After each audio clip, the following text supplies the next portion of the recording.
NSCAA, Positive Coaching Alliance, Premier International Tours, U.S. Soccer, Wilson Trophy Company, and Yokohama.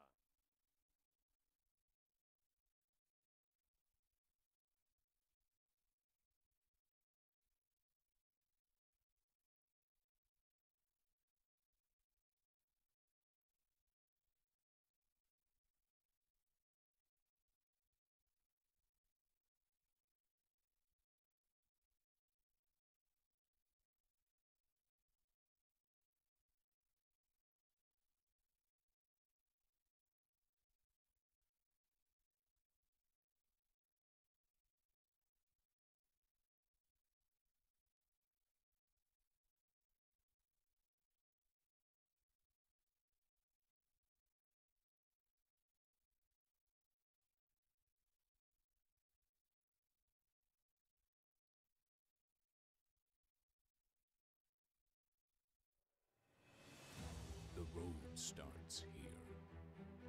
The road paved by pain, sacrifice, and struggle. The road paved by passion and pursuit. The road where dreams come true. On this road, many will fail, and on this road, many dreams will fade. But as for you, what will be your fate? When there are seconds left and you are running on fumes, will you be satisfied with almost? Or will you dig down into the dirt, take one more step and make one more play, knowing that good enough isn't good enough, and all the blood, sweat, and tears have brought you to this moment, the moment where pain turns to greatness. On this road, nothing is given, everything is taken. On this road, winners will rise to the top. Heroes will be made. And on this road, champions will be crowned.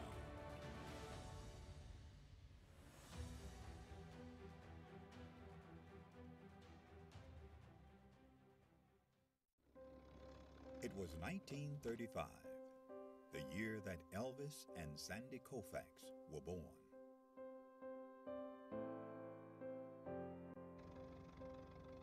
It was a year of many firsts, including the first NFL draft, the first Monopoly board game went on sale, Social Security began, and Babe Ruth hit his last home run.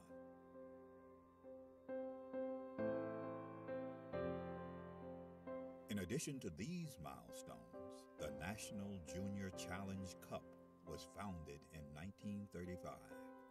Offering a youth competition for young men in the United States. The cup was later named the James P. McGuire Cup, after the late U.S. Soccer president, who himself was quite a standout in his earlier days, winning the U.S. Open Cup in 1929. McGuire would lead U.S. soccer and earn an international reputation as an excellent leader. The Jim McGuire Cup was started in 1935. It was the only cup that the United States Soccer Federation had for youth players. And it was a very good competition, and I can tell you, I mean, this was the highlight of my soccer career, to be a champion in 1954. This storied cup, now the oldest trophy in youth sport.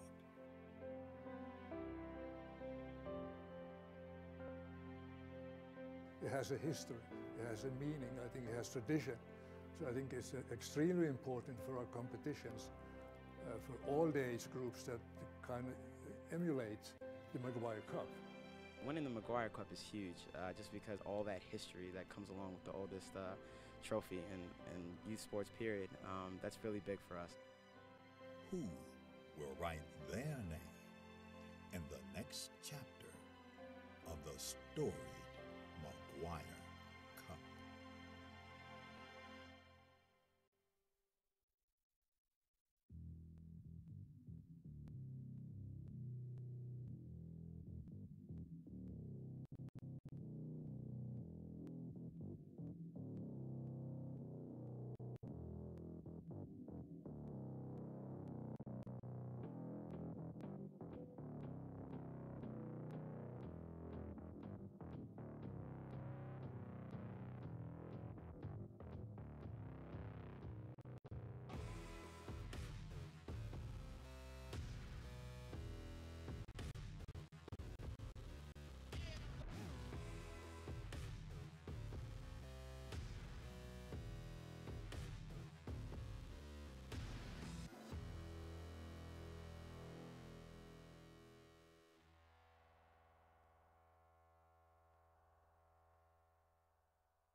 Welcome to the Toyota Soccer Complex as we bring you day 3 of our preliminary group play. Looking forward to this one today between the Oklahoma team OFC 98 and the Illinois team Chicago Fire Juniors. We are on field 4 here in Frisco, Texas, and we thank you for being with us. We're just about ready to get started.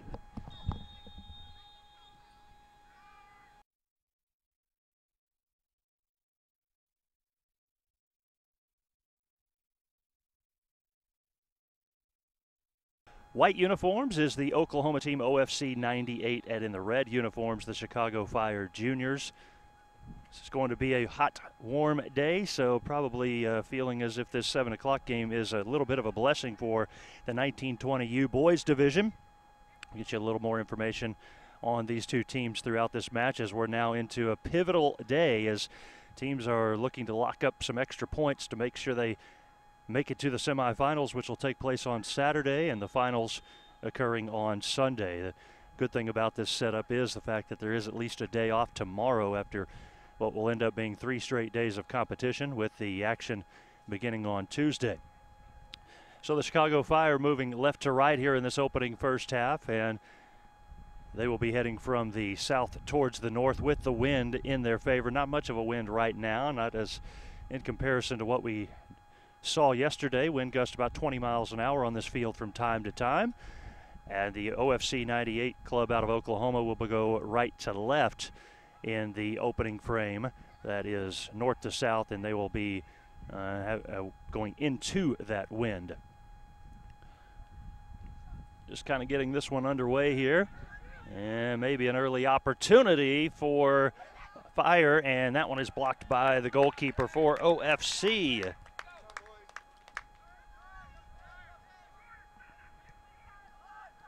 Good stop by the goalkeeper that time.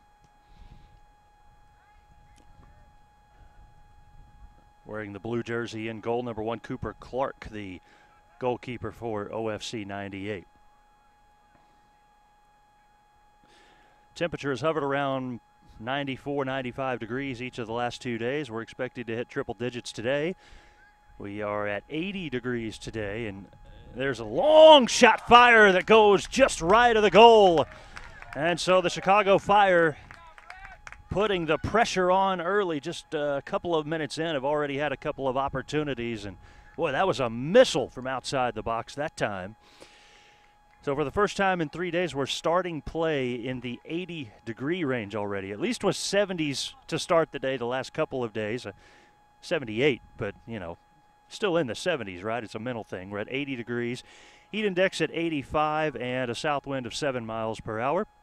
Again, that high temperature today, not quite sure we'll get to 100. It's supposed to be 100 each of the next 2 days, maybe 99 for the high, and won't be too much of a factor in this early matchup, but there'll be 4 games played on this field today, including another 19 and 20 U Boys Division contest coming up at 9 o'clock. We'll tell you about that one a little bit later on. Again, the Chicago Fire with a couple of early opportunities and missing the mark on what was a long-range missile last time around as Clark boots one deep down the field, well past midfield, picked up by the Chicago Fire and Nicholas Markanek, and has a twin brother out there as well. Working it up the far left side, taken away. OFC able to come away with it for a moment, and now the Chicago Fire on the far side of the field, and John Schuler trying to make a play on the ball, but it ends up going out, and now Daryl Dyke throwing it in. I was told by one of the coaches for the OFC 98 team from Oklahoma we would be calling his name quite often. Chicago Fire on the move again. Nice pass over on the right side and back across the middle, booted away. So an attempt there from Elijah Majerus to try to put something across the middle. Good defense from the back line and Keegan Hart. Pace of play in this one a little bit quicker than what we've seen throughout the tournament on this field. That due to the age difference. We started with the 13-year-old division, and now we're seeing some of the premier players across the nation in the 1920 division, as that one is poked out near the sideline. An attempt to save it by the Chicago Fire's Majerus can't do so, and the OFC 98 club will throw it in. Throw in coming from Stormy Arledge.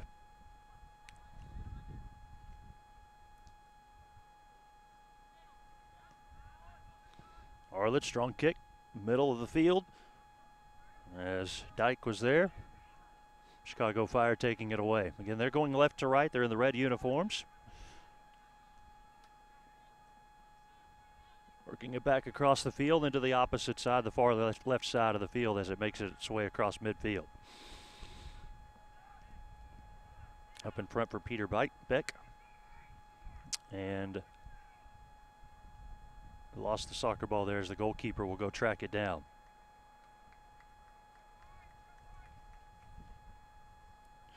One other 1920 U Boys contest taking place right now over on Field 5, FC United.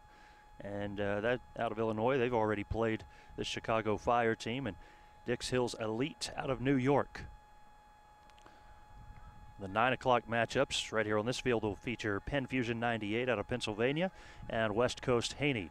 Chicago Fire moving downfield again, but nothing there that time as Luke Humphrey for OFC 98 pushes it up the field left side. Dante Brigida working around his defender, will shoot, and it's stopped by the goalkeeper. Cade Fink in goal for Chicago Fire.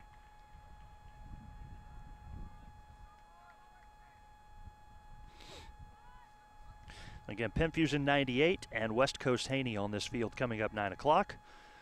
Challenger Crew Juniors Gold 98 on Field 5 against OP 97-98 Green. Our next matchup, a team from Pennsylvania against a team out of California. Good chest knockdown there and a big boot back the other way.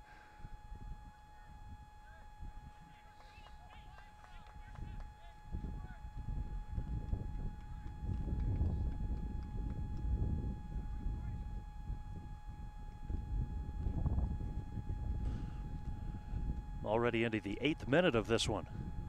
As play is moving along. Quick first 8 minutes or so as the Chicago Fire pressing.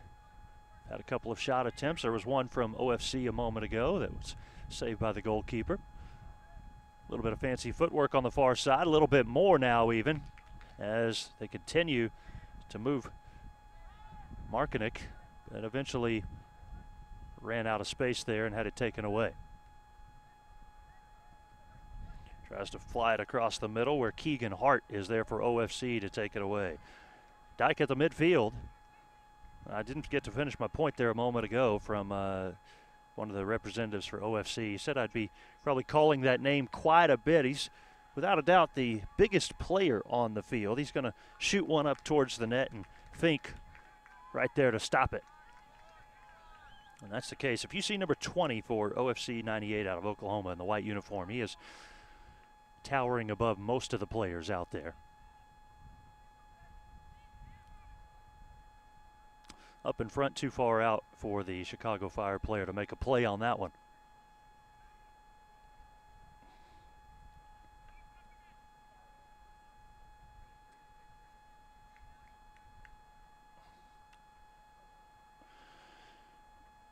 If you're looking into the weekend for the weather conditions, there is a chance of rain coming, so although they have dropped that chance, it was at 50%. Now we're down to a 30% chance of rain for Saturday.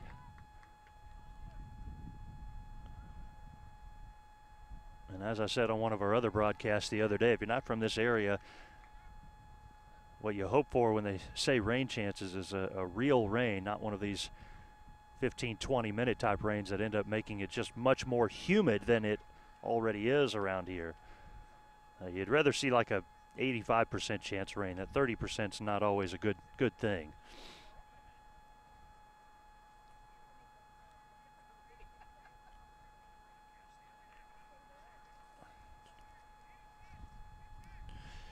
It's day 3 of action here after a day off tomorrow. The Saturday semifinals for the 1920 U boys will take place right here on this field, 7 a.m. on Saturday, with the other semifinals taking place over on field 5, also 7 o'clock start time.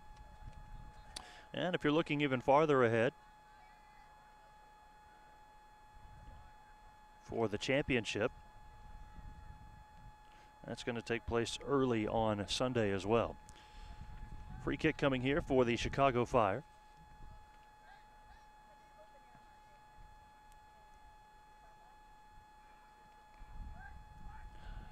Into the box, header poked up into the air. Chicago Fire control. And now we have a tripping call.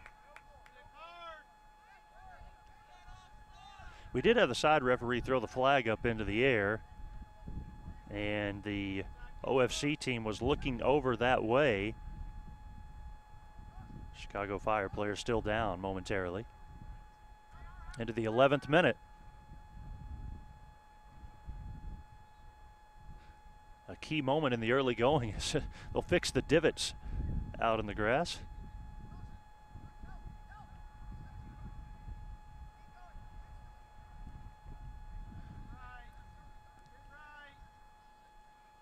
Anthony Markinek setting up from just about 5 yards outside the box here, right side. Markinek fires all the way in, just over the top of the crossbar. A big, strong kick from that spot on the field, and couldn't quite get it to go.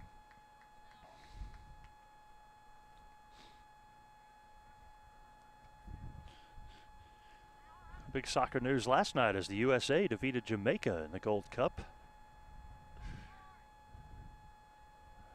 Imagine that was, I imagine the Frisco area, if you were to check the Nielsen ratings overnight, you would see that Frisco probably did pretty well in soccer ratings from last night. Or maybe the players had had enough soccer for a while and didn't watch USA, but I'm going to say they probably did. A majority of them probably did.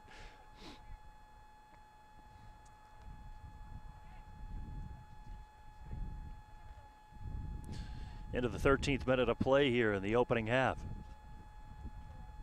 OFC 98 out of Oklahoma, Chicago Fire Juniors, Illinois, no score. 1920 U Boys Division competition.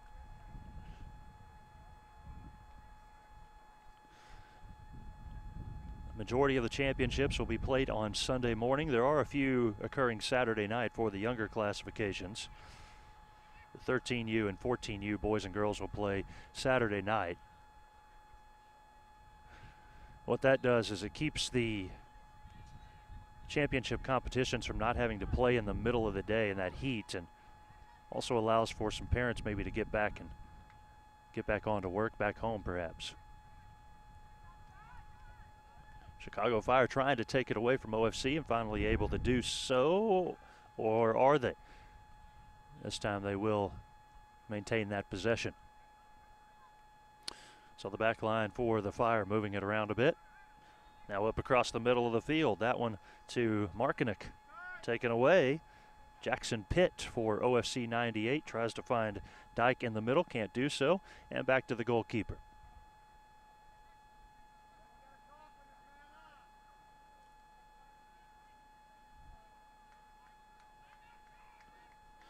First time these two teams have played on this field, and so don't know what kind of description you've been given of the area on their other games, or if any at all. Maybe it's repeated information for you, but we're just next to the Toyota Stadium where FC Dallas plays their home matches, FC Dallas of the MLS. Shot deflected there, and we've got I believe a corner kick coming for OFC.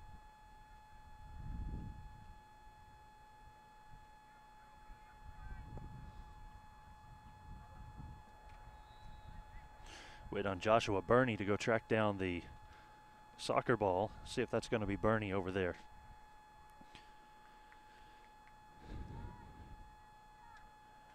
It will be Burney from the far corner for OFC. 15th minute of action here. as the team in white looks for an opportunity.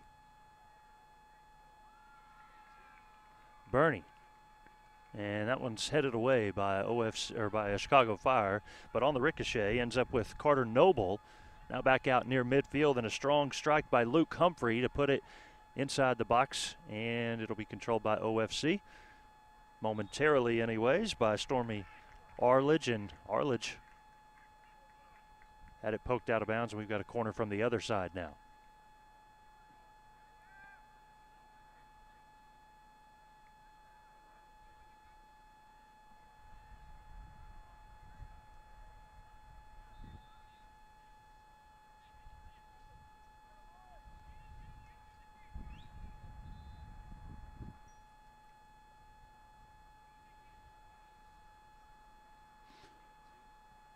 Arledge's corner kick is a pretty good one. We had players all over the place while the ball was in flight. And the foul called there.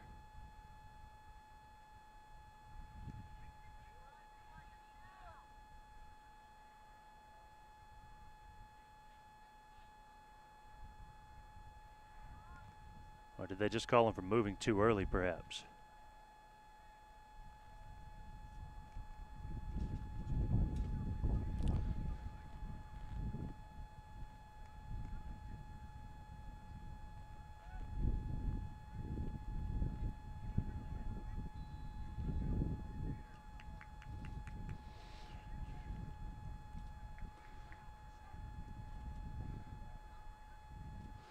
Ball played near midfield by Chicago Fire. Majerus. Majerus works it left side, and is a teammate going to step up there? Didn't quite get there in time.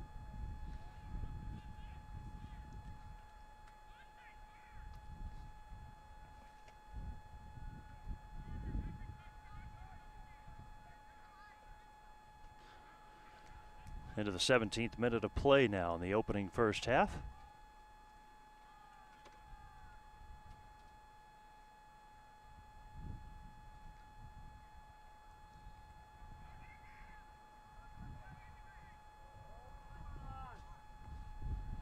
That one will go all the way to the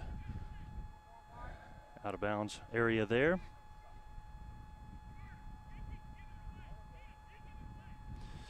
FC United leading Group A play in the 1920 U Boys standings. One win and one tie with 4 points, tied with the Chicago Fire, also with 4 points. Meanwhile, OFC 98 needing to secure a win in order to advance on to the semifinals. Same can be said for the Chicago Fire. 3 points awarded for a win, nothing for a loss, and 1 for a tie. OFC 98 with that 1 win, 1 loss has 3 points. And Dix Hills Elite out of New York is just playing for some extra practice here today. They're 0-2, no points scored, and so they've got one more match, but they will not be advancing to the semifinals. It would appear that FC United probably would advance, but a couple of situations I think could occur that might change that. Again, Chicago Fire with 4 points and OFC 98 with 3. So obviously a key matchup between these two teams. If they were able to come to some sort of a draw, then that would leave Chicago Fire with 5 and OFC with 4. And then it would be dependent on how FC United does today. In Group B play, the Challenger Crew Juniors have 4 points, so it's been a fairly balanced 1920 U division. Nobody at 2-0. A lot at stake here today. Chicago Fire look to move the ball downfield, heading left to right, those red uniforms. Far side of the field. And that one kicked away. Carter Noble there on the defensive the whole time. West Coast Haney 1-1 there in Group B play. Penn Fusion 2 ties. They have tied Challenger Crew and also OP Green. OP Green is 0-1-1. So that one is still very well up for grabs as well in Group B play. Corner coming for Chicago Fire. Spinning ball towards the net, poked out by Luke Humphrey with the header. Chicago Fire hoping to keep it on their end, and it's back near midfield already. Big strong chase there by OFC 98, and out in front is Dante Brigida. Brigida will fire back across the middle, and nothing happening there after all that. But Brigida, a good job to put the ball back on the surface while in full sprint mode. Not a very tall player, and was able to get the forehead on it, bring it back down, and get past one player.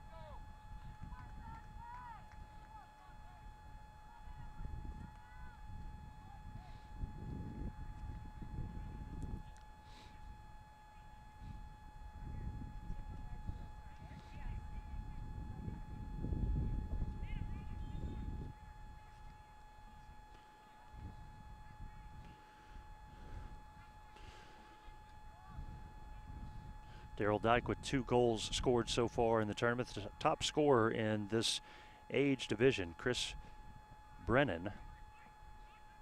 He has scored 4 goals. Those are the only 2 with multiple goal scores so far. OFC controlling here in the 21st minute of the first half.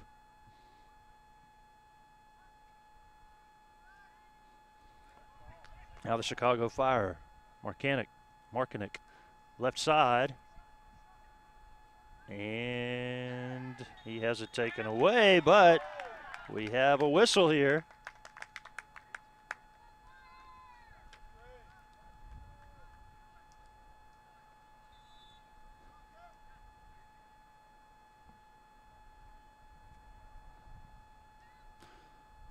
Soccer ball left the field, trying to see where they'll place this one. Should be a pretty good opportunity. And we're going to have the penalty kick. He was in the box. So the Chicago Fire, 22nd minute, trying to get one into the back of the net on the penalty kick. A huge moment. And he got it to go. It's a goal for the Chicago Fire. They lead 1-0. That coming here in the 23rd minute. Peter Beck scoring that goal, and Chicago Fire with an early advantage.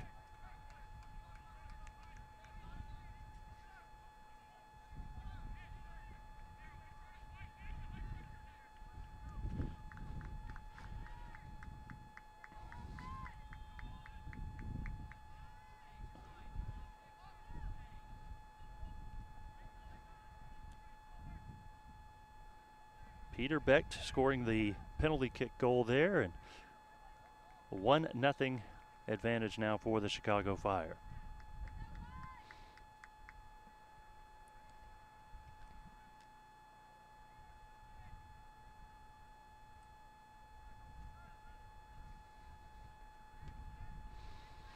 Able to get it past Cooper Clark in goal there.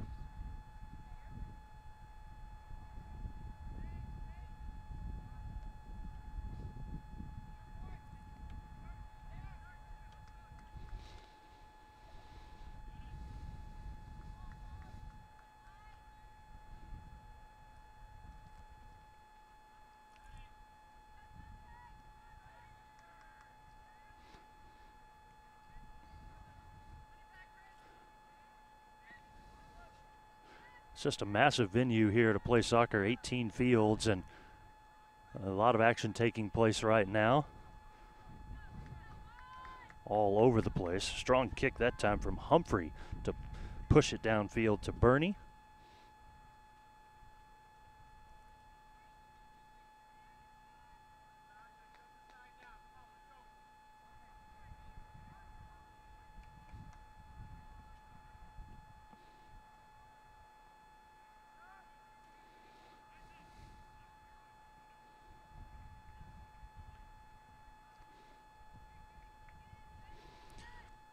The Chicago Fire team came up with a penalty kick shootout just short of a national championship berth in 2016. But here now in 2017. Won the Blue Division title earlier in the year. Chicago Fire work it into the box, and that one's going to be partially poked free there by the OFC 98. So another opportunity from the corner here for the Chicago Fire. Elijah Majerus from the corner.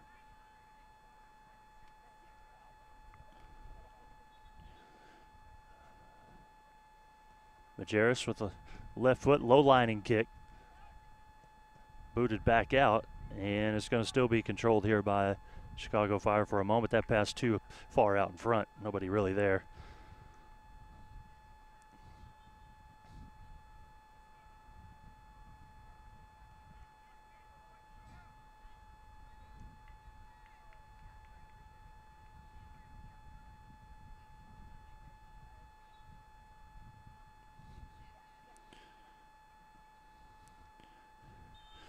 Chicago Fire going 5-1-1 in the National League Blue. Able to win that championship. State finals each of the last 3 years. Regional finals win a season ago. Several players on college rosters for both of these two teams. Picked up by the goalie nicely there on that attempt by Robert Reichert. Just got underneath it a little bit too much.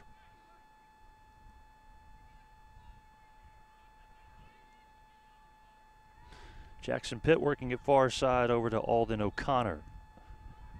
Pitt down the right side, and that'll be knocked out by Chicago Fire.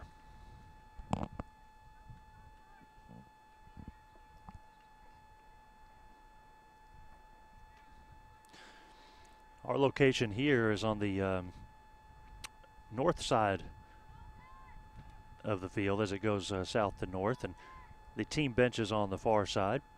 Referee tent in the middle of that, so we're a little bit away from the coaching action, but still a good vantage point. Playing up toward the ball is Stormy Arledge.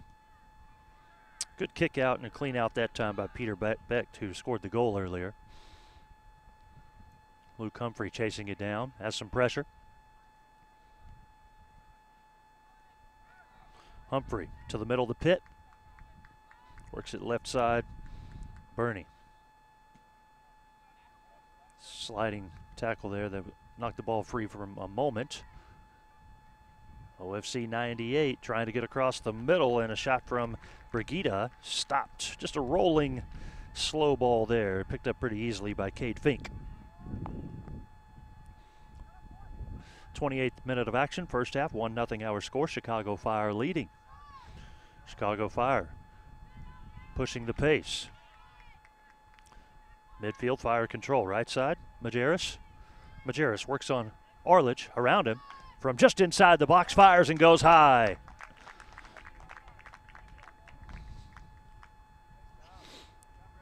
Good footwork around Arledge.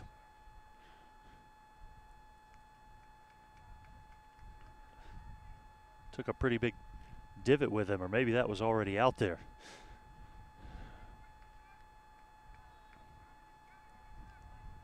Had a good look once he got around Arledge.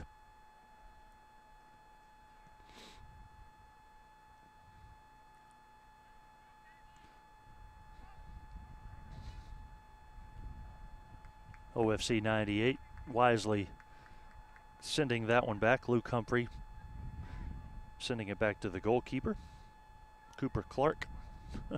Clark had to play goalkeeper with two soccer balls there for a moment, one flying onto the field from another field.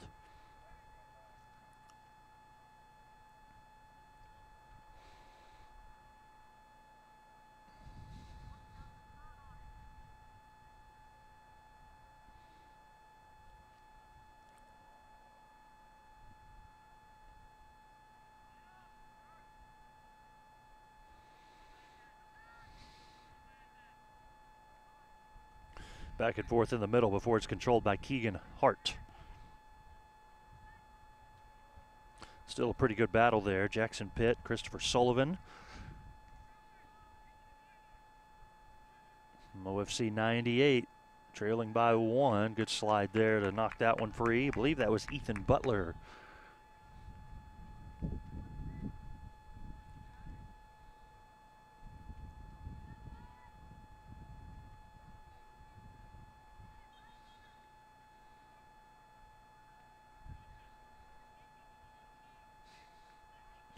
Got a whistle because we had a sub coming in for the Chicago Fire. Referee wasn't quite ready. Number 10, Nicholas Anweiler, taking the field for the first time. And he'll look to get it to him up on the right side. Just got away from him a little bit. He has time to catch up to it, though. And we'll go on the cross there, but back line for OFC was ready to play it.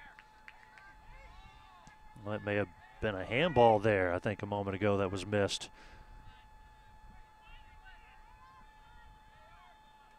Got whistles all over the place.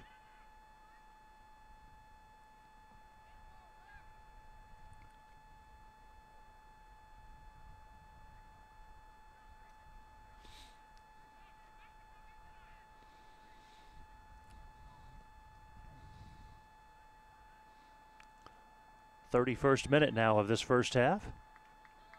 And a player down for the Chicago Fire. Took a hit to maybe the back of the head. Yep.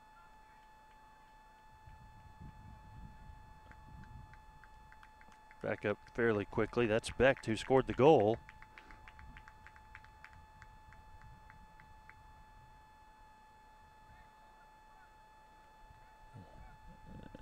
He will come out of the match for just a moment here.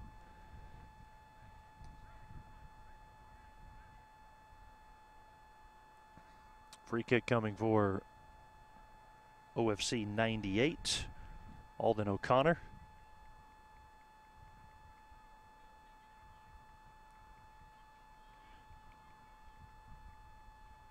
We don't have the official time on our field. There's no scoreboard. We have to rely on the referees to give us the signal for halftime and the end of the contest. And so keep our timer as close as we can for you. It's not going to be O'Connor, his teammate instead booting that one through and all the way out of bounds. I believe that was Joshua Burney.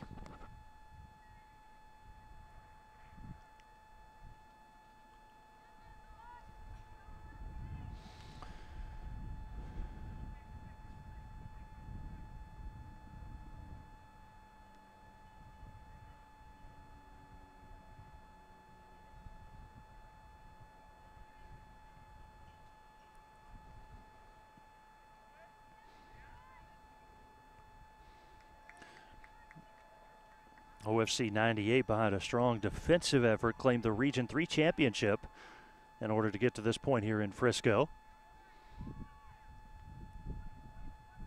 Deflection with a header by the Chicago Fire, and the ball batted around for a moment. We've got a foul infraction there against OFC. This Oklahoma team allowed just 2 goals in Greensboro, North Carolina, so they had to go a long way for that region championship from Oklahoma to NC. This is a much shorter trip down to Frisco for them, allowing only 2 goals to get that regional crown, and they won all 3 of their games in the Group D play. A 1-0 victory in the quarterfinals.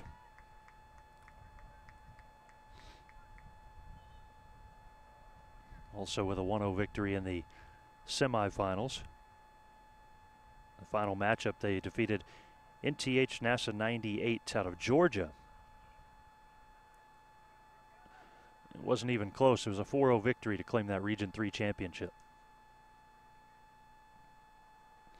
35th minute of action here, 2 45-minute halves. If for some reason you're not familiar with the time frame for the 1920 U Boys division.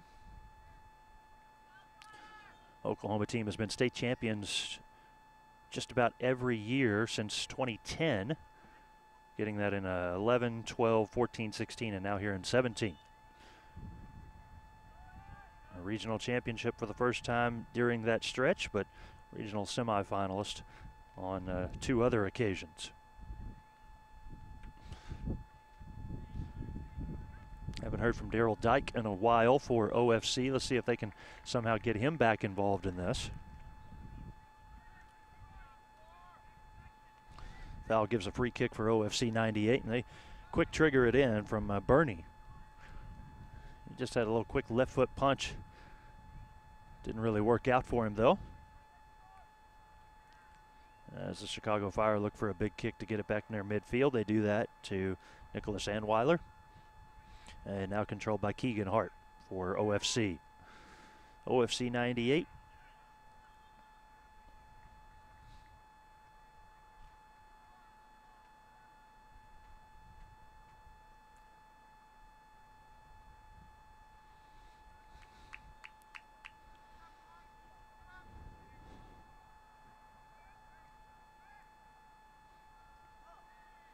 Got a tripping there. No, they just, well, player's still down. And a yellow card has been issued. Got a couple players in my way here. Couldn't quite see who they issued the yellow card to.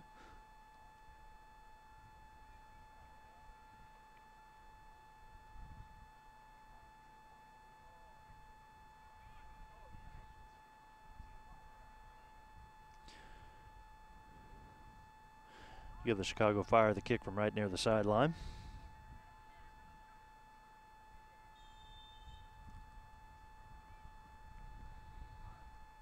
Right back to the goalkeeper. Cooper Clark able to reel that one in right away. And he's looking to maybe catch the opponent off guard a bit with a very quick, powerful kick downfield. Here's Dyke turning the corner, tripped up, and they do make the call. Well, it was one of those where the Chicago Fire player was on the ground as well, and the OFC 98 player took a tumble. Took him a while to fall. He took a few more steps.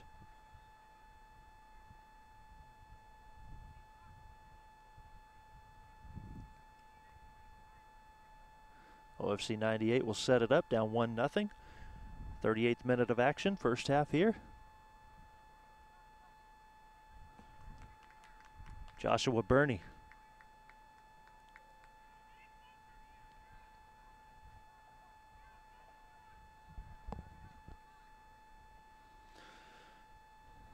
Still getting instructions barked out from the sidelines, and now Burney ready to go. Keeps it low on the ground, deflected right off of Anweiler for the Chicago Fire, and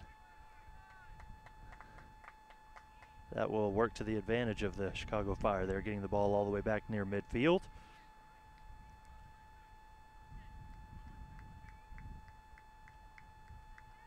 Sub for OFC 98. Gabrielle Knight checking in.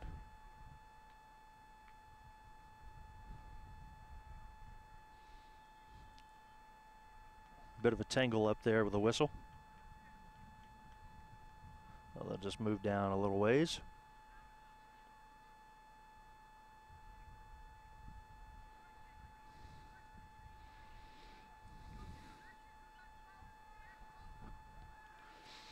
Strong kick, left side of the net, and Chicago Fire able to control it.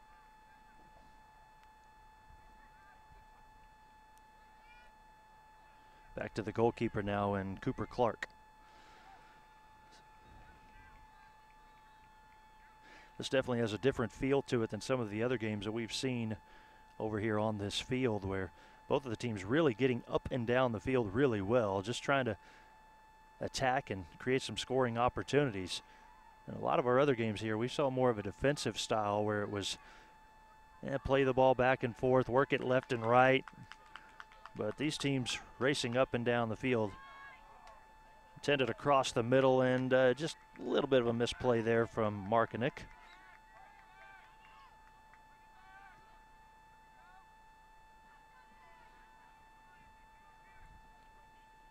Can Brigida come down with this one? He does, but then it's knocked out.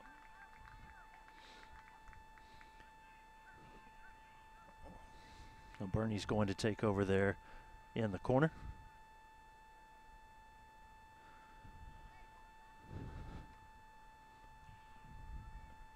Joshua Bernie here in the 40th minute. High angle, and header will go and miss right of the net there.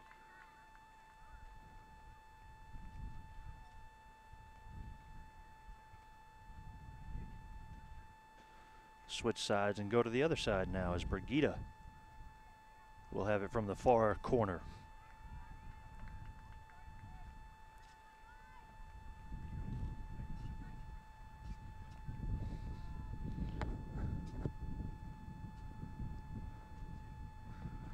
Brigida plays it in, and the stop made. Cade Fink, a good stop in net off of the header. He was in position for that good stop made.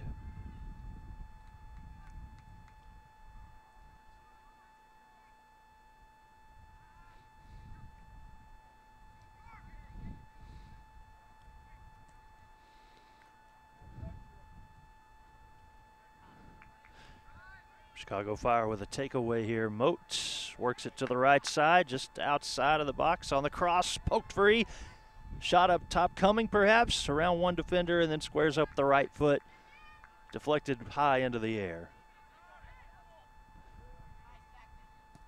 Long attempt across the middle there, and a header from Markinek, and we've got a collision foul called, infraction against Chicago Fire.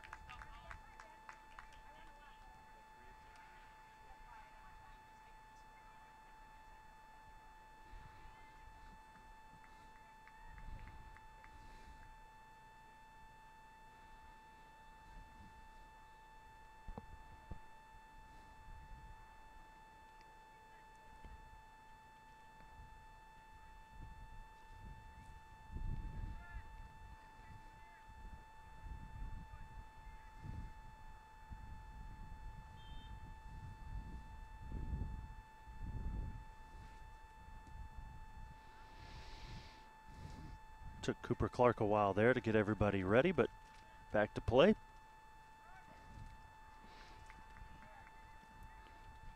Arledge getting a foot on that one to keep it on the OFC side.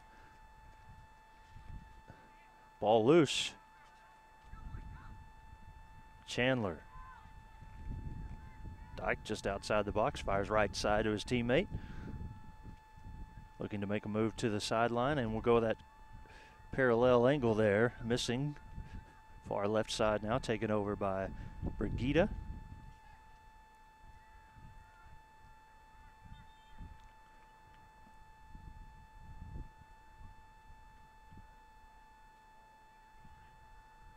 Player down at midfield for the Chicago Fire.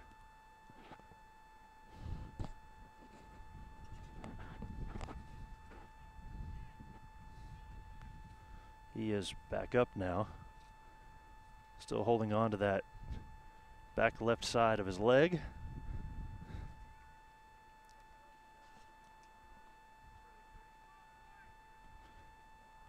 Nearing the 44th minute of the first half. OFC 98 punching one across and stopped by the goalkeeper again. Cade Fink makes another grab. He's had a solid first half so far. Again, 1-0 is our score. A goal by Peter Becht in the 23rd minute of action.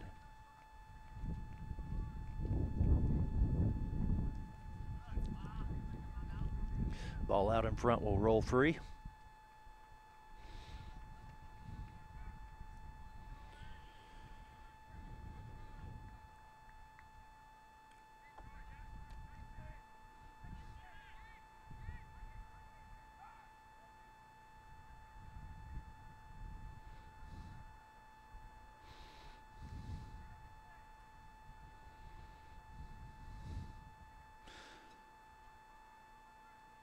OFC 98 trying to find some momentum before the close of the half, but Chicago Fire get it back for a moment. Now OFC controlling. Melvin Chandler Chandler down the right side. Austin Ellers.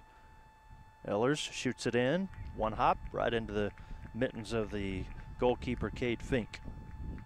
Nearing the close of the first half here. About a minute to go.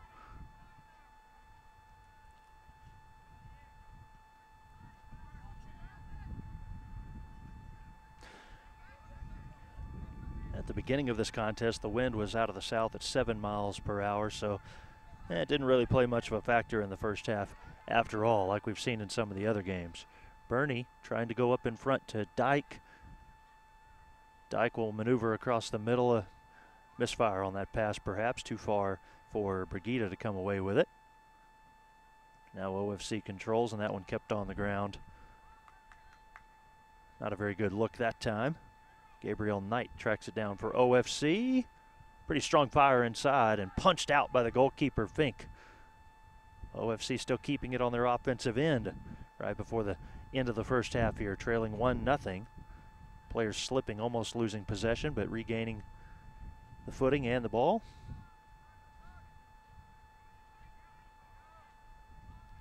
OFC still with it. Now the Chicago Fire able to get in front, take over.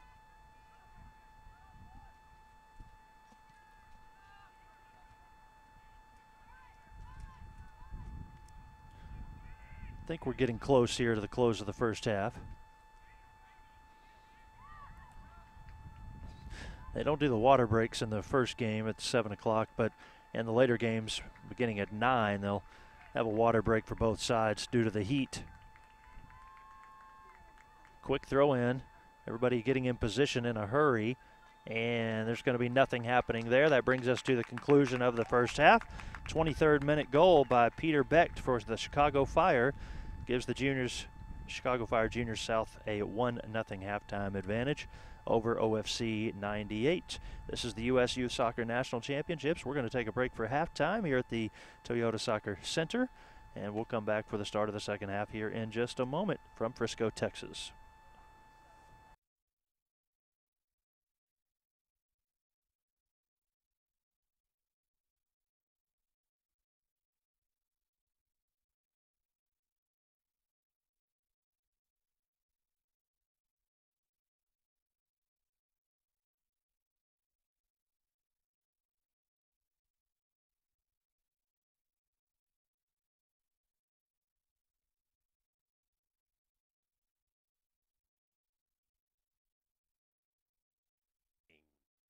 AmericanEagle.com, Bag Tags, Bubba Burger, Bullseye CMYK, Cliff Kid, Expanda Brand, Front Rush, Fusionetics, Dick's Sporting Goods.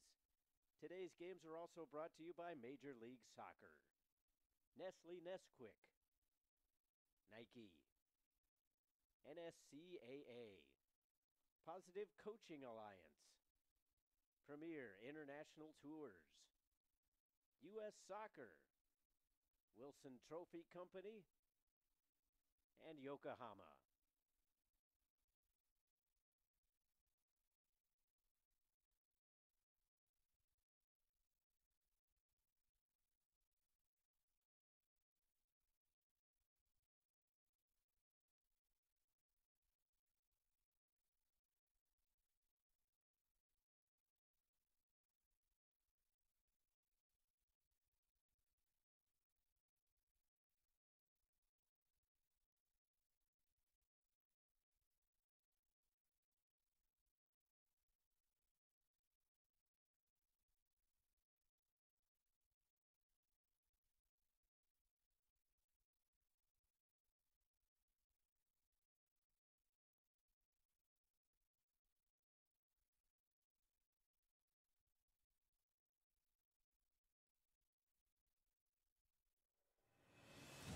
The road starts here. The road paved by pain, sacrifice, and struggle. The road paved by passion and pursuit. The road where dreams come true. On this road, many will fail, and on this road, many dreams will fade. are seconds left and you are running on fumes. Will you be satisfied with almost? Or will you dig down into the dirt, take one more step and make one more play, knowing that good enough isn't good enough? And all the blood, sweat, and tears have brought you to this moment, the moment where pain turns to greatness. On this road, nothing is given, everything is taken. On this road, winners will rise to the top, heroes will be made, and on this road, champions will be crowned.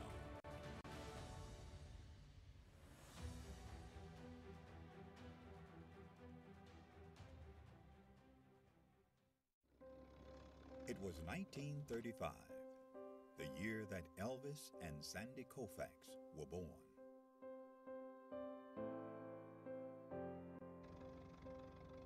It was a year of many firsts, including the first NFL draft, the first Monopoly board game went on sale, Social Security began, and Babe Ruth hit his last home run.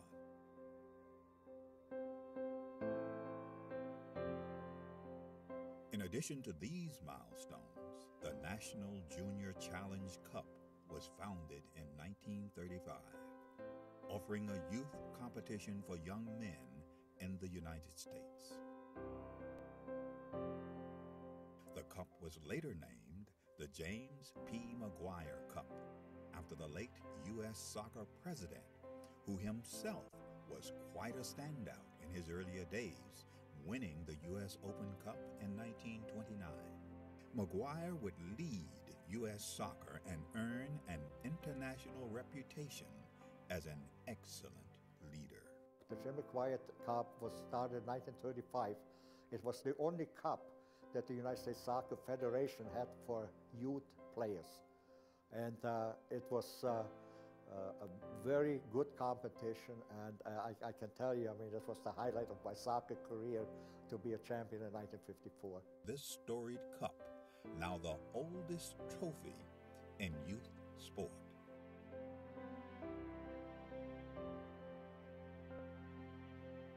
It has a history, it has a meaning, I think it has tradition.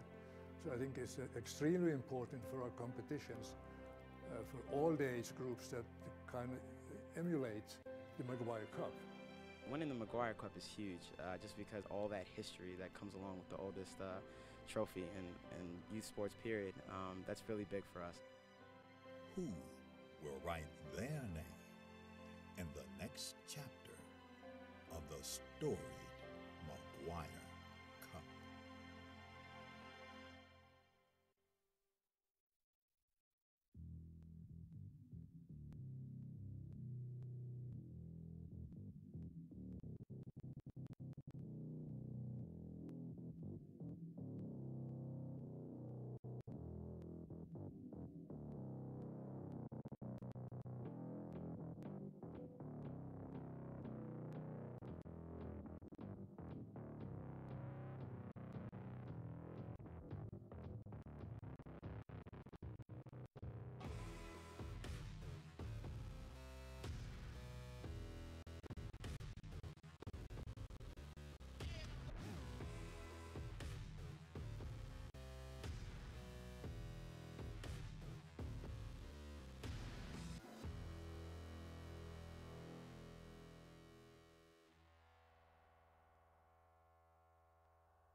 Just about ready to start the second half here in the U.S. Youth Soccer National Championships. This is day 3 from the Frisco Soccer Center in Frisco, Texas. Actually, the Toyota Soccer Center in Frisco.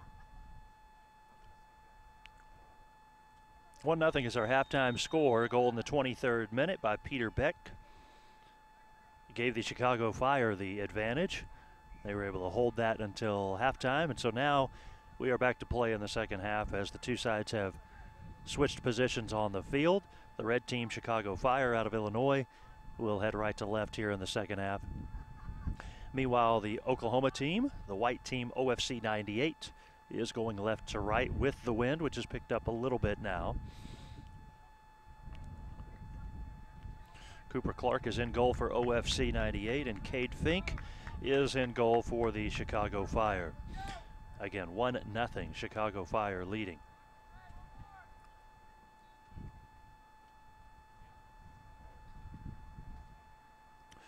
Started the day at 80 degrees on this field. We have a heat advisory in effect until 8 p.m. That has gone up by 1 degree. We're at 81 now, and we are expecting a high of 100 today. A kick that goes left of the goal, and then off of a ricochet, it goes in. Chicago Fire take a 2-0 lead.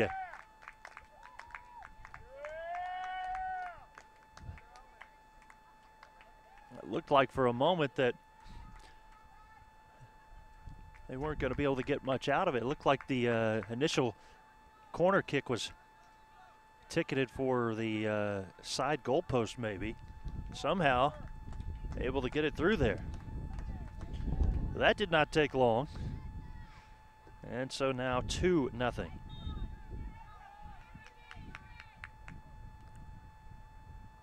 Not quite see who was able to get that goal. My apologies there, as it was really tight in the net. Crowded space.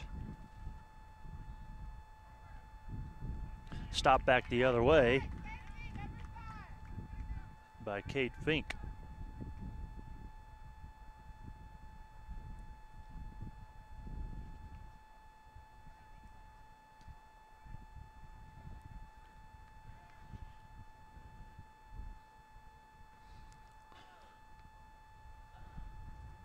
Fink's going to make another quick stop here. Again, wearing that highlighter yellow uniform, Cade Fink in goal for the Chicago Fire.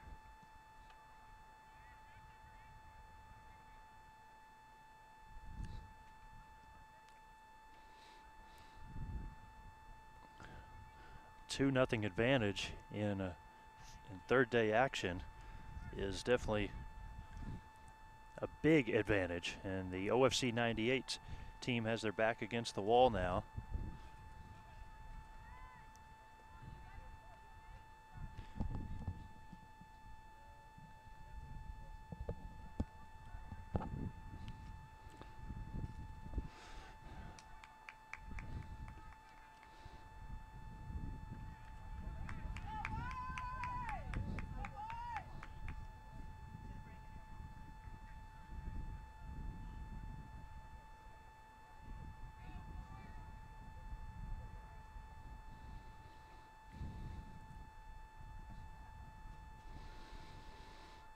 Throw in coming for OFC 98 as they try to place something to their big man there, Daryl Dyke, but instead miss that opportunity as the ball goes out.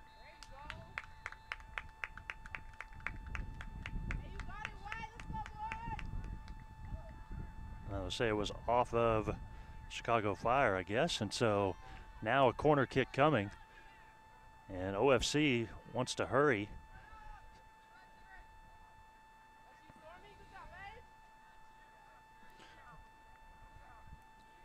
OFC controlling there for a moment, and that one goes out.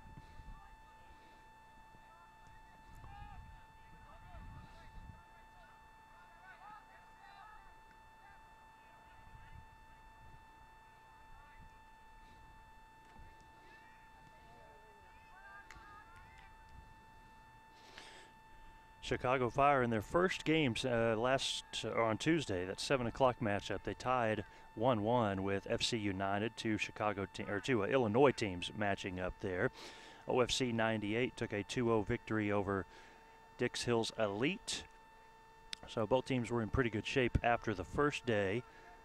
And then after that, OFC 98 lost to FC United by the score of 3-1 as OFC 98 starts to push the ball down, and nothing there as it was poked away by the Chicago Fire. That one goes up high.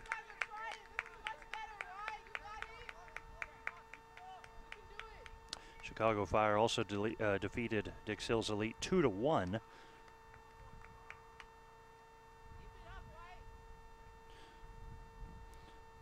Again, in Group A play, FC United 1-0-1, 4 points. They have scored 4 goals and allowed 2. Chicago Fire 1-0-1, 4 points. They have scored 3 goals and allowed 2. OFC 98 1-1 with 3 points. But a loss by OFC 98 would eliminate them from competition. They would be stuck there with the 3 points, and meanwhile, their opponent here today, Chicago Fire, would go to 7 points and quite possibly win the Group A pool play. Dyke attempting to turn the corner and a sliding stop with a foul called.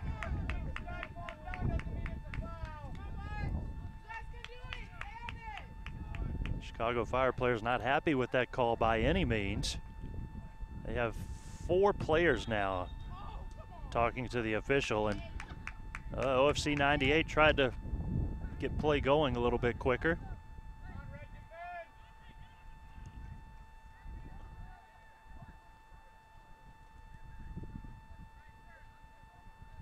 So the referee allowing that conversation to take place and carry on for quite a while. Not only among 1 or 2, but at 1.4 Chicago Fire players. Dante Brigida from just outside the box here from the right angle. Chicago Fire won't be happy if this one goes in after not liking the call. Floats that one up outside the goalkeeper's box, and it's going to go out of bounds.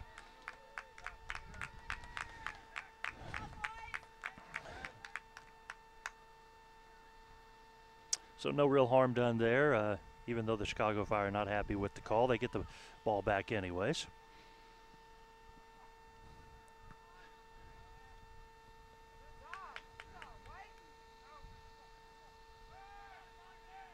With the way they've really pressed the offense, it's a pretty comfortable lead for the Chicago Fire. They probably wouldn't feel that way out there, but they have looked impressive here so far through the first 50 minutes or so. OFC 98's had a few chances here and there. Goalkeeper for OFC is going to pick that one up, and Cooper Clark get it back the other way.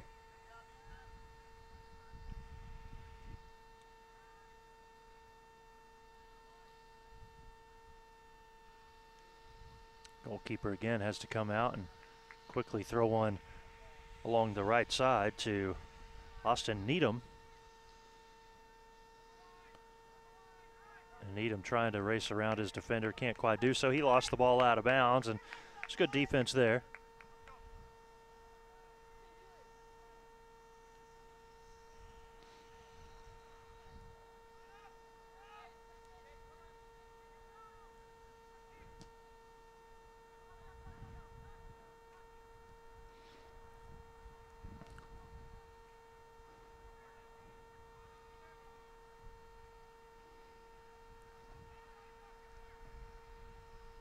OFC 98 trailing 2-0, and now maybe forcing the issue a little bit there. Firing that one over the goal.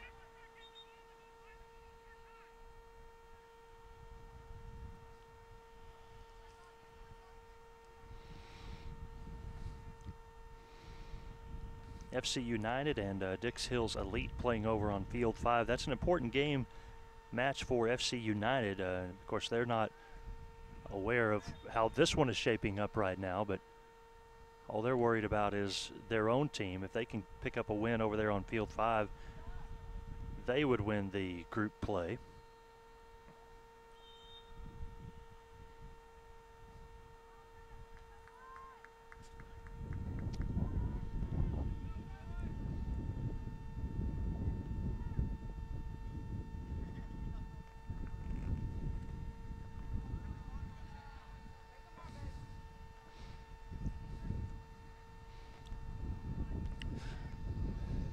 Mentioned that the USA defeated Jamaica last night in the Gold Cup, and now it's going to be poked free for a moment and now booted out. Good effort there by Connor Moat to just eliminate any sort of threat there for the moment. Corner kick upcoming.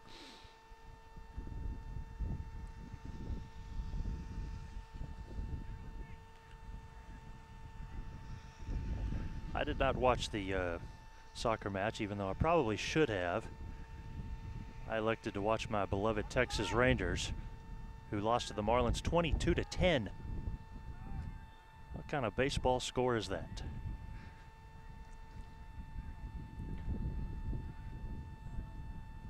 The Texas Rangers affiliate team, the Frisco Rough Riders, located just a couple of miles away from here.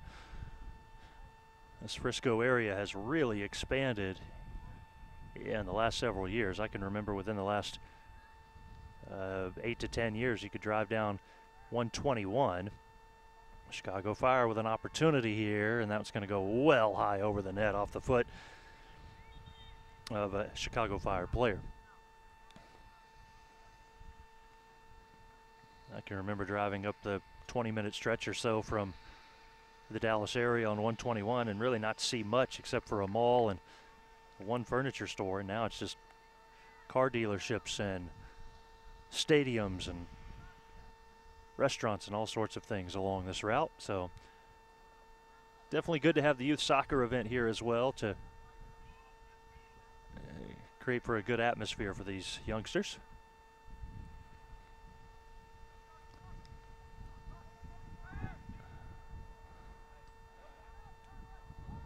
Oklahoma team out of Oklahoma City understands this, but the Chicago team might not realize how. They probably got down here and realized how spread out everything is.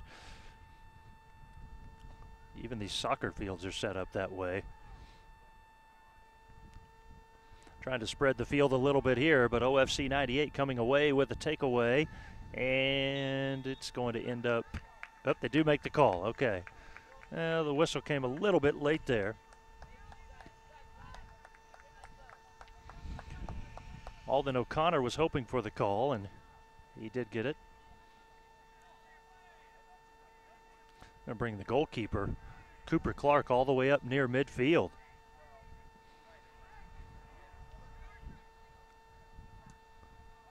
So Clark fires it across, picked up by the Chicago Fire for a moment, but not able to get it across midfield in any sort of hurry to put any pressure on Clark.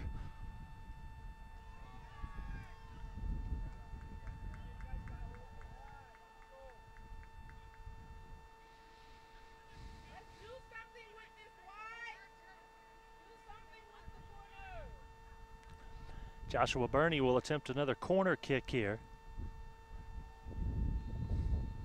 Burney, left-footed, kicks that one in. It was poked free with the right hand of the goalkeeper for a moment. Now O'Connor comes down with it for OFC. O'Connor cannot get around his defender. That one taken away. Number 12 for the Chicago Fire. We don't have a number 12 on the roster, I don't think. And that one goes in. It's a goal for OFC. Their first of the day.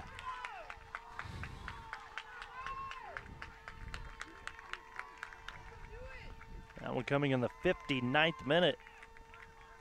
I looked down for just a moment and missed it, but I think we'll be able to get this one for you. Tell you who that was.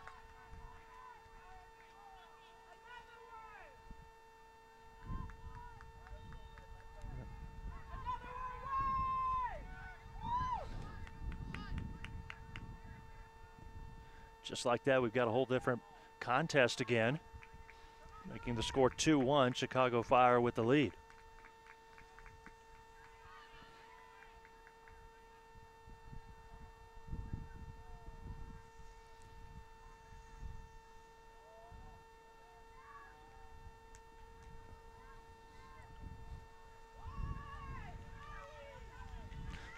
Number 12, Dante Brigida, scoring the goal a little while ago for OFC 98.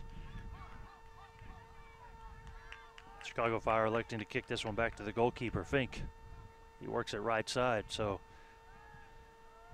again, Dante Brigida gets the goal. in the 59th minute, and we're now into the 60th minute of action. 2-1 Chicago Fire on top.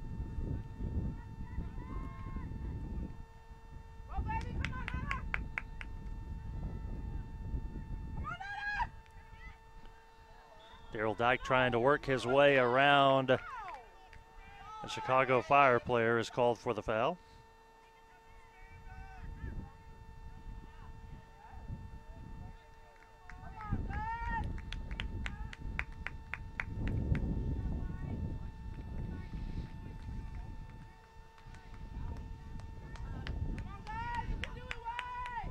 Gave you those Group A standings a little while ago. In Group B, the Challenger Crew Juniors Gold have a first place lead right now, 1-0-1 with 4 points. That one is still very much up for grabs. OFC, a firing shot there that goes high from Dante Brigida again, as he has really found a little bit of momentum, and fans starting to get a little bit more involved in this one as well for OFC, as they have some new life, still trailing by the score of 2-1. Rest of those standings in Group B, West Coast Haney 1-1-0, 3 points. Penn Fusion 98, 0-0-2, 2 points. And OP 97-98 Green out of Ohio 0-1-1. They have 1 point, not necessarily over for them just yet.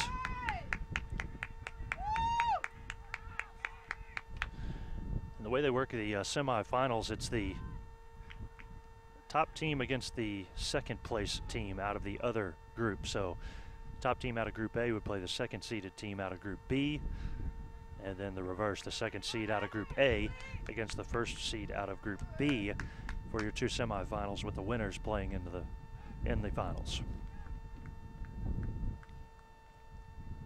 Chicago Fire with the throw-in, they lead 2-1, 63rd minute of play.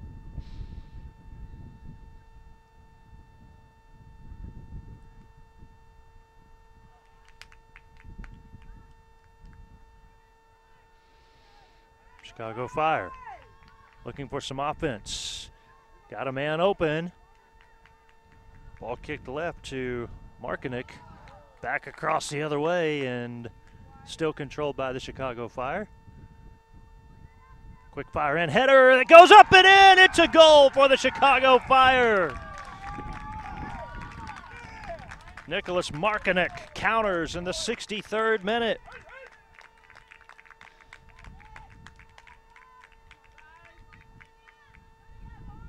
Just 4 minutes later, a goal by the Chicago Fire.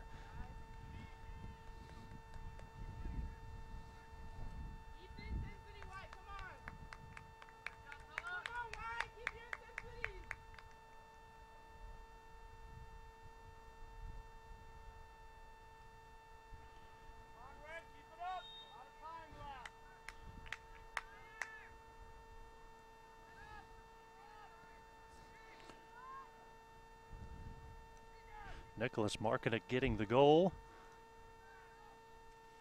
That makes it now 3-1. Chicago Fire leading the OFC 98 team.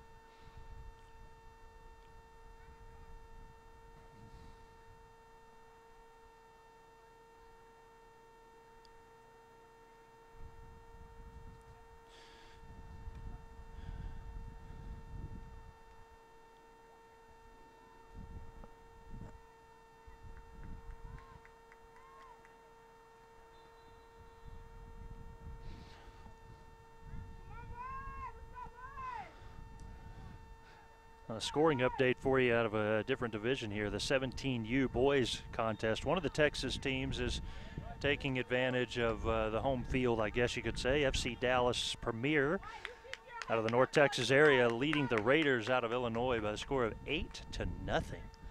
Wow. Goalkeeper for OFC is going to come across midfield all the way into his attacking area to boot this one away. Places it in the box, a header by the Chicago Fire, and now the goalkeeper has to retreat in a hurry. Chicago Fire controlling, out in front of the defender there. Still have it. Markinek across to the right side, squares it up and deflected. Elijah Majerus trying to punch one home, had it deflected.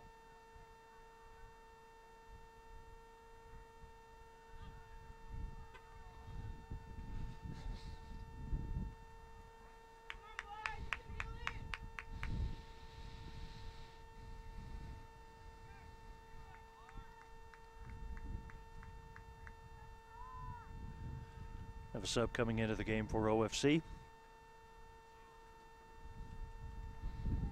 Sean Grilly taking the field.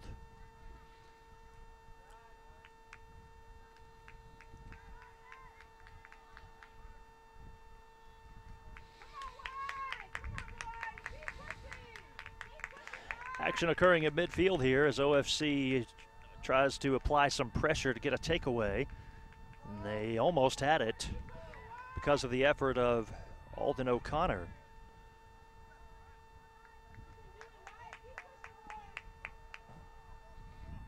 Markinek with a goal in this game just a little while ago in the 63rd minute. Looked like he would have the throw in. Instead, well, it will go to a Markinek, his twin brother Anthony.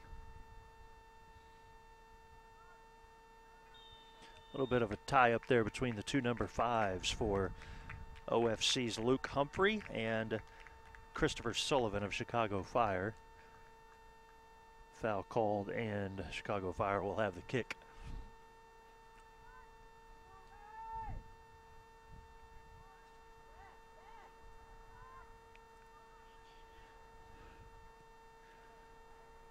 Strong windup that misses left, and that'll give it back to OFC 98.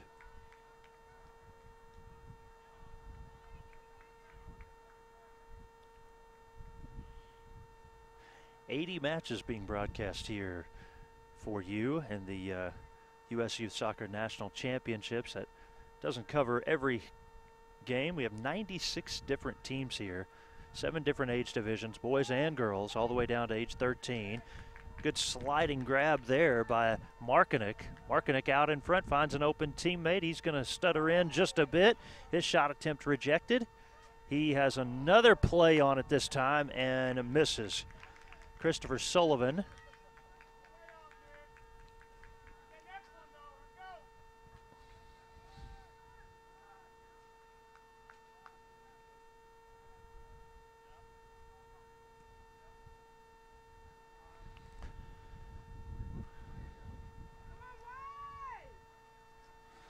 This event began Tuesday morning at 7 a.m. and is going to come to a conclusion on Sunday, 10:30 as our last start time. That's the 15U Girls Championship.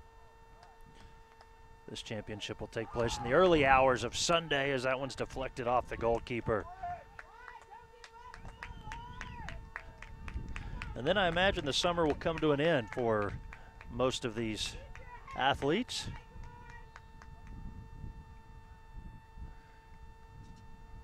In Texas, school starts anywhere from August 14th to even after Labor Day, so that 3-week stretch there. A lot of schools in this area like to start right before Labor Day, but there are some regions that start right on the 14th and get out a little bit earlier, usually out in May. Ball floats out of bounds there, and OFC hurries it back in to the goalkeeper. See what kind of leg he can get on this one to send it downfield.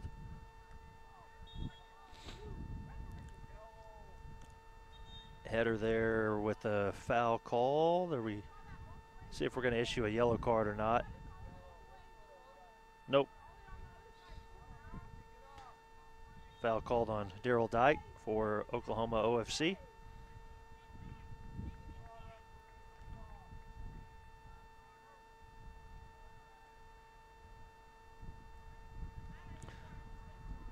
I give the kick to Ethan Butler.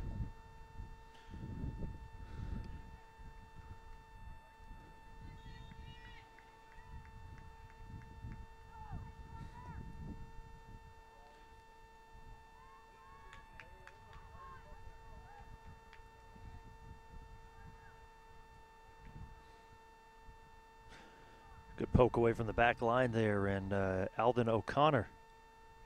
Alden O'Connor. But Chicago Fire able to keep it. High header from the defender again, but it's ricocheted off and the goal goes in. Number 12 scores for Chicago Fire. He may be wearing a different jersey out there.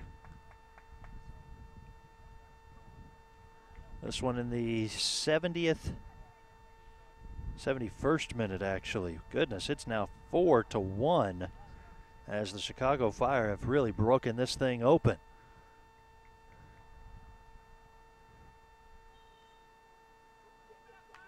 Great play there.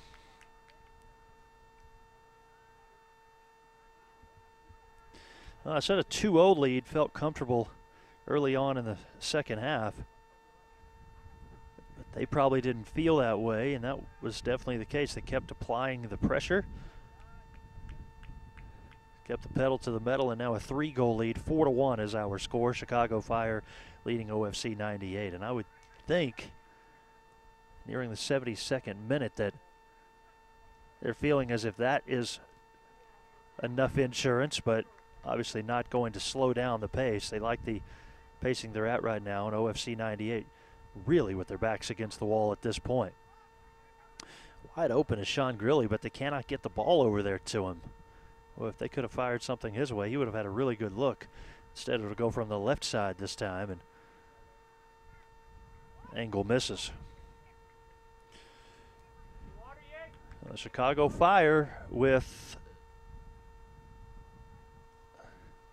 some subs coming in now.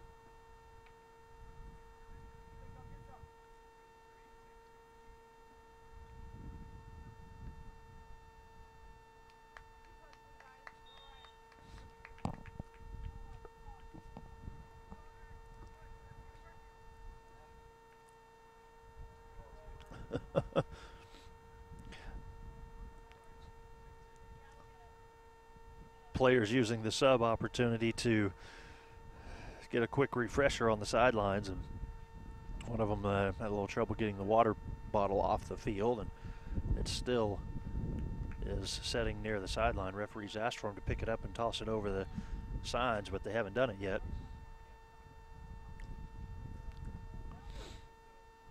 See if they can reach over and get that off of the field of play.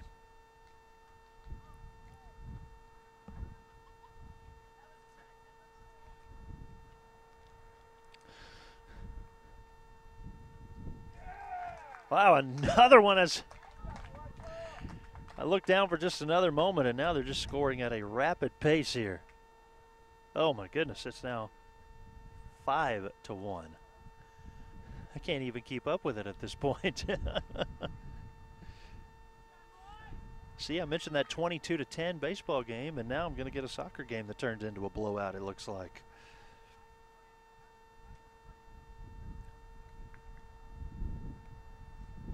Chicago Fire leaving no doubt in this one.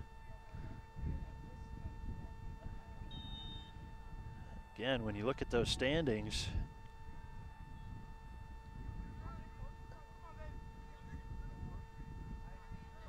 a win for Chicago Fire is going to give them 7 points. Now, FC United, you would think just based off of the standings, would have the advantage over Dix Hills Elite, who has not won a game yet, but anything can happen. If FC United does win, they would also have 7 points. Chicago Fire and FC United tied in the very first game on Tuesday, so I guess at that point then they would go for a tiebreaker of goals scored perhaps, and entering today's action, FC United had scored 1 more goal than the juniors, the Chicago Fire juniors here, but boy, this performance today, 5-1 right now, could very well give them the Group A first place position.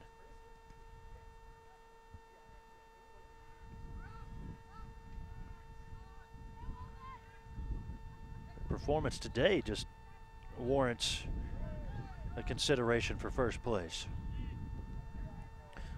O'Connor losing it.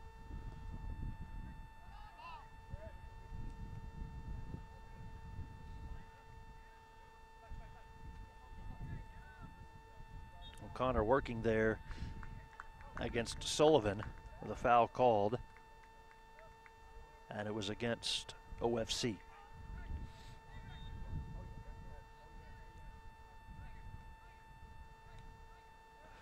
We have about 15 minutes of action left in this one, and OFC is now going to sub in some players.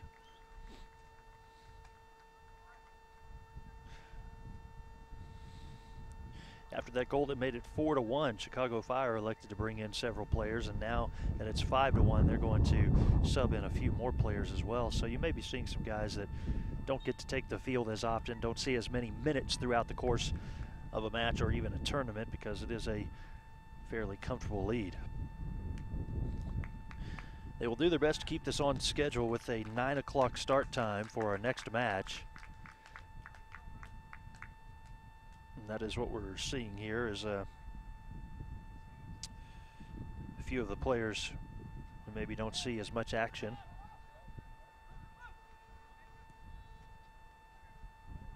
Number 7,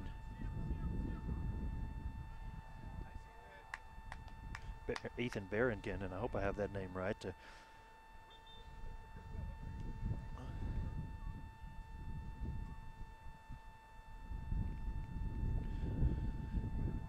Again, they'll do what they can to make sure this stays on schedule. Yesterday we had a situation where they had about just a quick little warm-up, and they got started right away. So the teams playing in the next contest warming up on the other field. And a good decision by the organizers to do that, to leave an open field nearby to give the teams some warm-up space so that they are ready to hop right on the main field and play. Our next game over here is the 1920U Boys Division again. Penn Fusion 98 from Pennsylvania against West Coast Haney from California. On field 5 will be Challenger Crew Juniors Gold 98 against OP 97-98 Green. That's out of Group B play.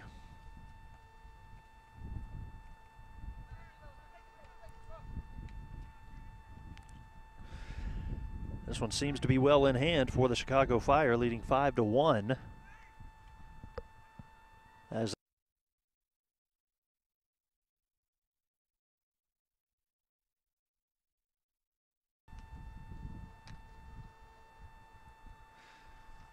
well, we do have some listeners and viewers out there, because we got the information passed along to us. You know, I've actually done events before where I've just given out my cell phone number and said, hey, text me, give me the info, but elected not to do that this time. I'm getting too many weird calls these days. You know, can't tell the difference between the telemarketer and the fan. So Tigre is what they call number 12, apparently. His goal in the 71st minute made it 4-1. They're able to add a goal a little bit later on, and we had some several helpful parents who have given us some info along the way. And one thing that is difficult about these games, they come fast and furious. You have a lot of action over a lot of days. It's early, and we want to do the best job we can to not only get the names out there of your family members, but to get them right. And you know, we don't always have access to the coaches in enough time, and we apologize for that, but hope you are at least enjoying the opportunity to see some of the action from wherever you may be. And we know that you may be wherever. Apparently we had viewers in Iceland yesterday, I was told. Or at least that was a possibility, with a couple of players from Iceland on another field. But it's actually green in Iceland, and it's ice in Greenland. Is that right? I think that's right.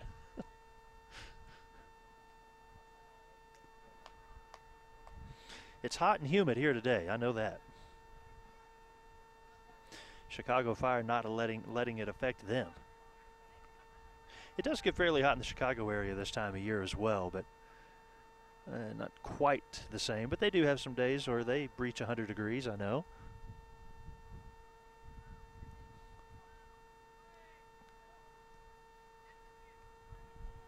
Had the opportunity to visit the area last year and go to Wrigley Field for the first time. Haven't seen any soccer up that way yet, though.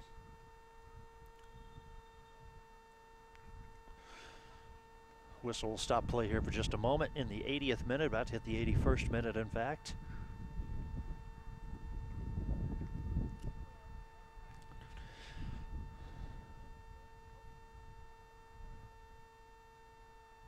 Chicago Fire with the lead, and here is Christopher Sullivan at 5-1. Now they just back the ball back out.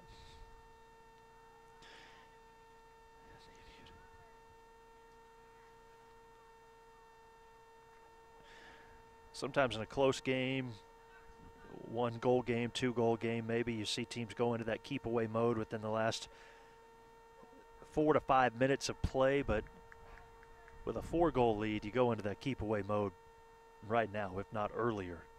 81st minute of play, and that's what the Chicago Fire are already doing.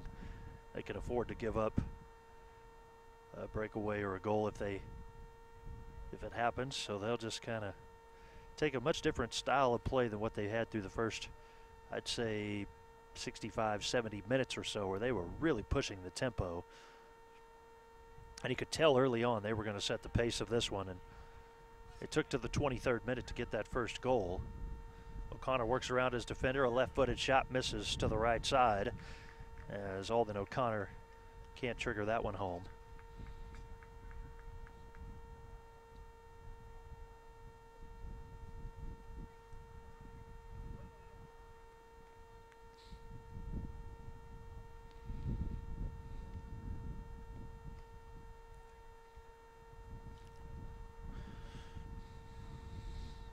OFC 98 probably felt it slipping away in that 63rd minute. They had scored in the 59th minute to make it 2-1. And trailing by 2, then all of a sudden trailing by 1. And 4 minutes later it went back to 2, and that was too much for them to overcome. 2 more goals after that. 2-1 quickly blossomed out to 5-1, and OFC season here in about 8-10 minutes will come to an end. Meanwhile, Chicago Fire is going to continue on. They could very well be the Group A champions, or don't really give them a championship mark there, but would finish in first place in Group A, although it is dependent on what FC United does over on their field. Came into this match both tied with 4 points. Luke Humphrey controlling for OFC 98, works it up the field right side. Gabrielle Knight outside the box, his shot deflected. It goes over the goalkeeper's head, and Chicago Fire defender was there to boot it free, Matthew Bahina.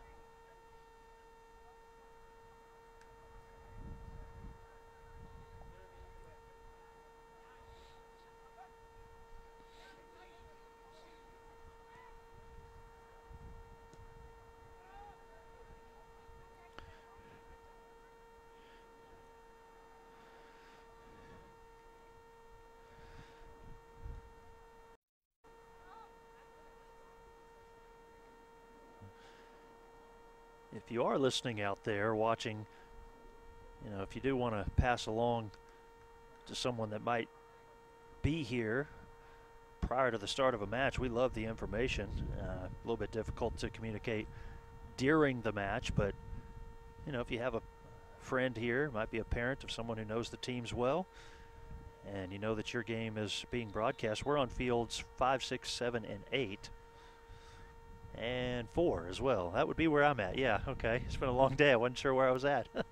Fields 4 through 8. So if you know that your match is going to be on one of those fields and there is before the start of a match, please feel free to come over to one of us and tell us how to pronounce your son or grandson's name or relative, or maybe if you know what jersey number they're wearing, and check that, because I can tell you, I'm looking at my sheet now and just entering this one.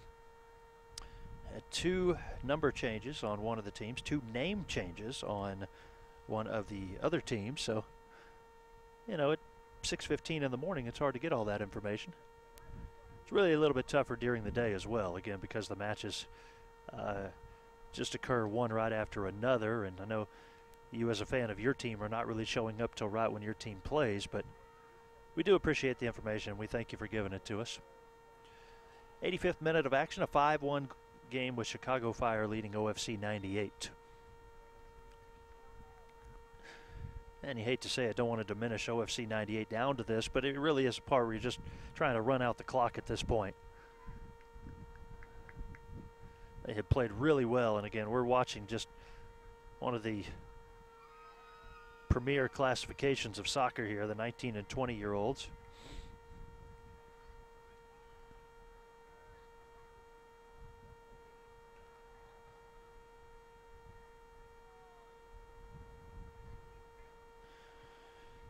Chicago Fire with several players at the college ranks.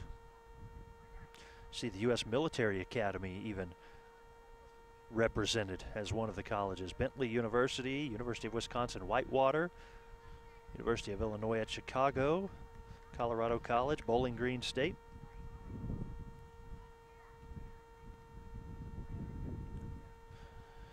Meanwhile, out of Region 3, for the OFC team, Oral Roberts, University of Tulsa, most of these fairly local colleges in the Oklahoma area. Rogers State, a Division II program. Oklahoma Baptist, also Division II program. University of Tulsa, Division I.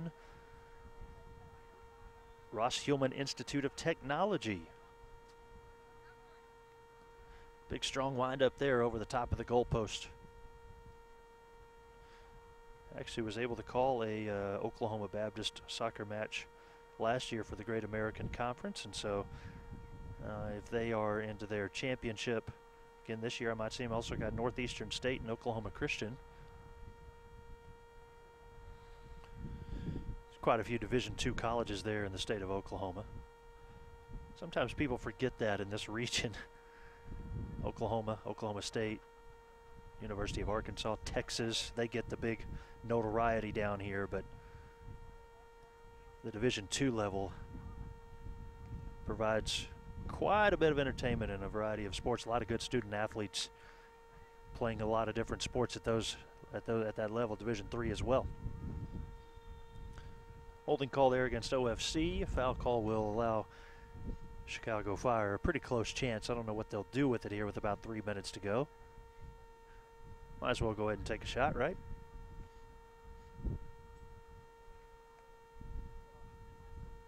No, he's got two teammates next to him, so. Peter Becht, who scored the first goal of the game, along with his teammate Christopher Sullivan right there next to him.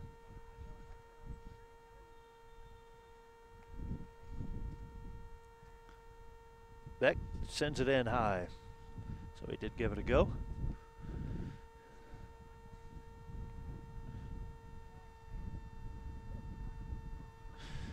Just about 3 minutes or so remaining in this one, so we will have 15-20 minute break perhaps in between contests.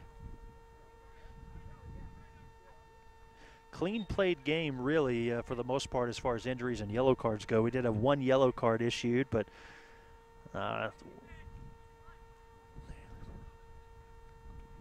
early morning games have lent itself to that, where we have not really seen too many stoppages, no major injuries, but the later games, at least on this field, it's been a little bit different story.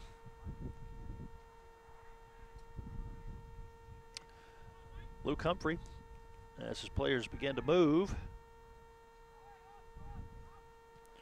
Big, strong kick by Carlos Nunez, who came in to the contest a little while ago. Get that one back downfield.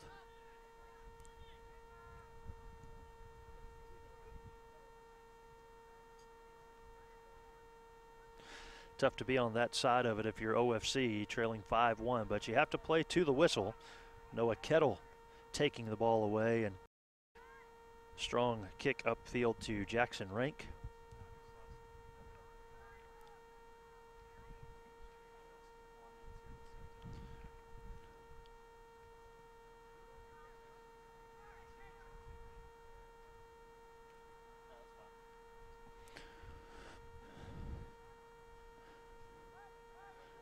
The energy bubble here has definitely been busted as both teams realize this one is well in hand at 5-1.